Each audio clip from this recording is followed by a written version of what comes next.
आइए सबसे पहले हम होम टैब की जानकारी लेते हैं। होम टैब में काफ़ी सारे ग्रुप्स हैं जैसे कि क्लिपबोर्ड, फ़ॉन्ट, पैराग्राफ, स्टाइल्स और एडिटिंग के लिए। सबसे पहले हम फ़ॉन्ट ग्रुप की जानकारी लेते हैं।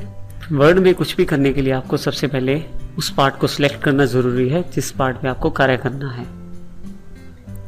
सिलेक्ट करने के लिए माउस के लेफ़्ट क्लिक को उस जगह क्लिक कीजिए जहाँ से आप सिलेक्शन शुरू करना चाहते हैं। लेफ़्ट क्लिक दबा के जिस दिशा में आप घुमाएंगे उस दिशा में माउस अक्षरों को सिलेक्ट कर लेगा।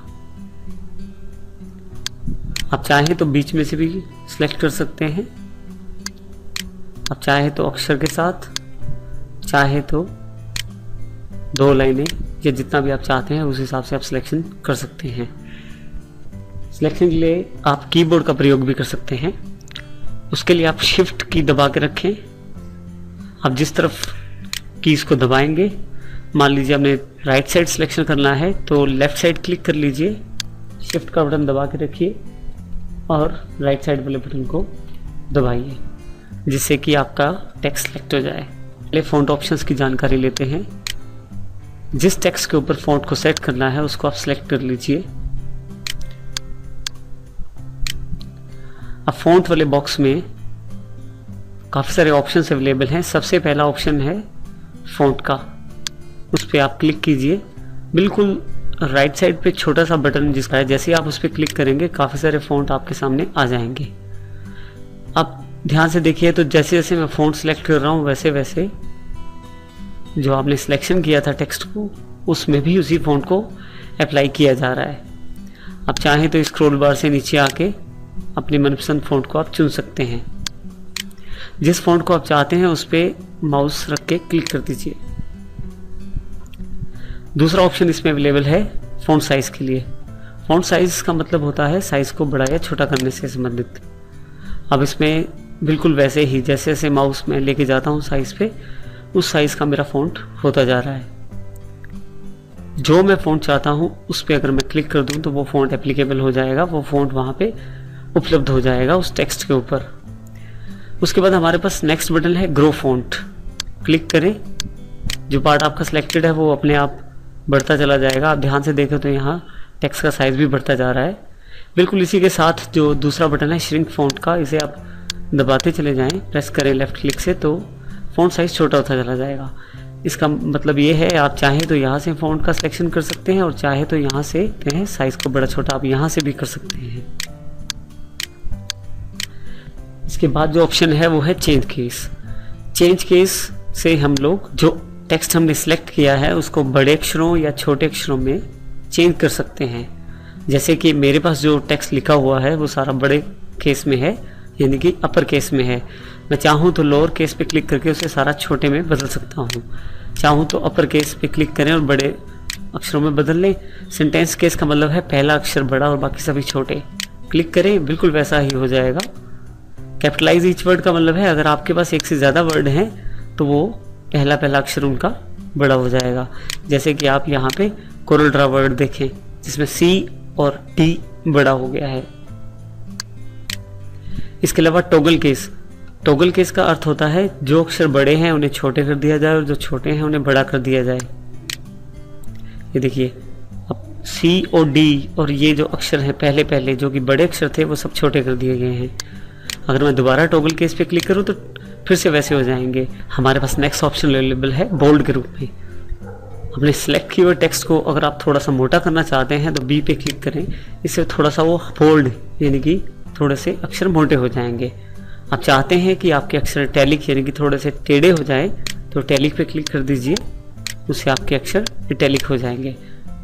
उसके पश्चात U है यानी कि जिसका मतलब है अंडरलाइन। क्लिक करें और देखें आप जो अक्षर हैं उनके नीचे लाइनें आ गई हैं। नेक्स्ट ऑप्शन है आपका स्ट्राइक थ्रू। स्ट्राइक थ्रू का मतलब है कि जो आपके अक्षर लिखे हैं, टेक्स्ट लिखा हुआ है, उसके ऊपर सेंटर में एक लाइन आ जाएगी, उसको स्ट्राइक कर देगी। आप चाहे तो ये स्ट्राइक ऑन ऑफ कर सकते हैं। इसके पश्चात हमारे पास ऑप्शन जो उपलब्ध है सबस्क्रिप्ट। आप ध्यान से देखिए, जब भी मैं किसी ऑप्शन पे माउस लेके जाता हूँ उसका नाम और साथ में उसका शॉर्टकट की यानी कि आप किसी भी ऑप्शन को चलाना चाहते हैं तो चाहे तो क्लिक कर लें और चाहे उसकी शॉर्टकट की से उसको प्रयोग कर लें। शॉर्टकट की कम्बिनेशन होता है कीबोर्ड की कीज़ का, जिससे उस कमांड को चलाया जा सके। जैसे कि अगर हम बी पे जाएं तो Ctrl+B लिखा आ रहा है। बोल्ड बटन पे क्लिक करने के बजाय मैं Ctrl+B के द्वारा भी यही काम कर सकता हूं। आप सभी ऑप्शंस को जो भी आपने सिलेक्ट किए हैं अब तक, उन सबको जहां से ऑन किया है वहीं से ऑफ भी कर सकते हैं। जैसे मान लीजिए मुझे ये जो टेक्स्ट है ये बोल्ड में नहीं चाहिए तो मैं बी से उसे ऑफ कर दूंगा। मुझे नीचे लाइन नहीं चाहिए तो यू से मैं अंडरलाइन ऑफ कर दूंगा। नेक्स्ट ऑप्शन जो उपलब्ध है मेरे पास वो है सबस्क्रिप्ट। सबस्क्रिप्ट का अर्थ है कैरों में लेके आना। जैसे कि मुझे log 10 लिखना है, log 10 के लिए सिर्फ 10 को सिलेक्ट करूंगा मैं, क्योंकि वो मुझे log के पैर में चाहिए, यानी कि नीचे की तरफ चाहिए। 10 सिलेक्ट करके सिर्फ मैं सबस्क्रिप्ट को दबाऊंगा तो वो 10 log 10 में कन्वर्ट हो जाएगा। इसी तरह से जो आपका अगला ऑप्शन है वो है सुपरस्क्रिप्ट। इसमें आप क्या कर सकते हैं, पावर, यानी कि जो आपका पावर है उसका प्रयोग कर सकते हैं। जैसे एग्जांपल है 2:8, मुझे यहाँ 2 की पावर 8 करनी है।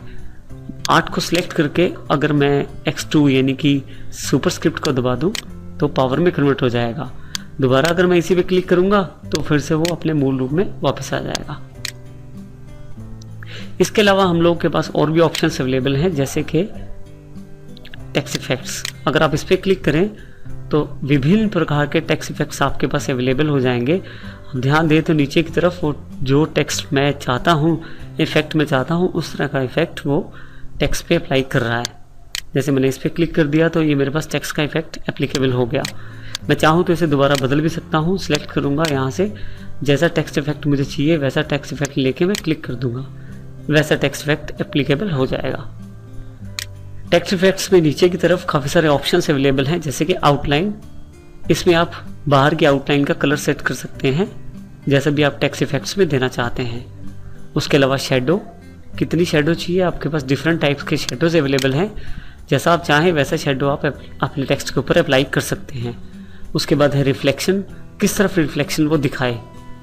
अलग अलग तरह के रिफ्लेक्शन है, जिस तरफ आप सिलेक्ट करेंगे उस तरह का रिफ्लेक्शन वो कन्वर्ट करेगा। और लास्ट में है ग्लो, कितना ग्लो करना चाहिए अक्षरों को वो आप सिलेक्ट कर सकते हैं और उसका उपयोग ग्लो इफेक्ट से कर सकते हैं। नेक्स्ट ऑप्शन हमारे पास है टेक्स्ट का हाईलाइट कलर। आप चाहें तो किसी टेक्स्ट को हाईलाइट करके दिखा सकते हैं। जैसे कि मैं वर्ड को हाईलाइट करना चाहता हूं तो मैं सिर्फ वर्ड को सिलेक्ट कर लेता हूं और यहाँ पे कॉर्नर पे क्लिक करूंगा तो जिस कलर को मैं क्लिक कर लूँगा उस तरह का कलर मेरे पास वर्ड की बैक साइड पे आ जाएगा और उसे हाईलाइट करना दिखा देगा, शुरू कर देगा। इसके अलावा मैं क्या कर सकता हूँ, सिलेक्ट करके फ़ॉन्ट सुविधा का लाभ भी उठा सकता हूँ। मेरे पास अलग अलग तरह के फ़ॉन्ट के कलर्स अवेलेबल हैं। जिस तरह का फ़ॉन्ट का कलर मुझे चाहिए उस पर मैं क्लिक कर दूंगा तो वैसा फ़ॉन्ट का कलर आ जाएगा। हाईलाइट में एक बात ध्यान रखिएगा कि जब भी हम हाईलाइट करते हैं तो वो सिलेक्शन हटा देता है, तो आपको दोबारा सिलेक्शन करना ज़रूरी हो जाता है जब भी आप उसको हाईलाइट का प्रयोग करें। ये देखिए, जब मैं सिलेक्ट कर लेता हूँ कलर को तो हाईलाइट सिलेक्शन हट जाता है, मुझे दोबारा सिलेक्ट करना पड़ता है और फिर मैं उसका प्रयोग दोबारा कर सकता हूँ। अगर आप किसी भी तरह का सिलेक्शन या किसी भी तरह का हाईलाइट नहीं चाहते तो यहाँ सबसे नीचे एक ऑप्शन है नो कलर, आप इसे क्लिक कर दें तो वो कलर्स ऑफ हो जाएंगे जो हाईलाइट कलर आ रहे थे। इसके अलावा अगर आप फ़ॉन्ट का कलर भी नॉर्मल चाहते हैं तो ऑटोमेटिक पे क्लिक कीजिए, वो नॉर्मल कलर्स में कन्वर्ट हो जाएगा। इन सब कमांड्स के अलावा लास्ट जो कमांड हमारे पास अवेलेबल है वो है क्लियर फॉर्मेटिंग। आपने अभी तक अक्षरों पे जो भी फॉर्मेटिंग की है, अपने टेक्स्ट पे जो भी फॉर्मेटिंग की है, आप उसको हटा सकते हैं केवल क्लियर फॉर्मेटिंग क्लिक करके। जैसे आप इस पर क्लिक करते हैं बिल्कुल नॉर्मल फ़ॉन्ट्स में कन्वर्ट हो जाएंगे आपके अक्षर, जो कि बाय डिफ़ॉल्ट फ़ॉन्ट उस वर्ड में रहे हैं।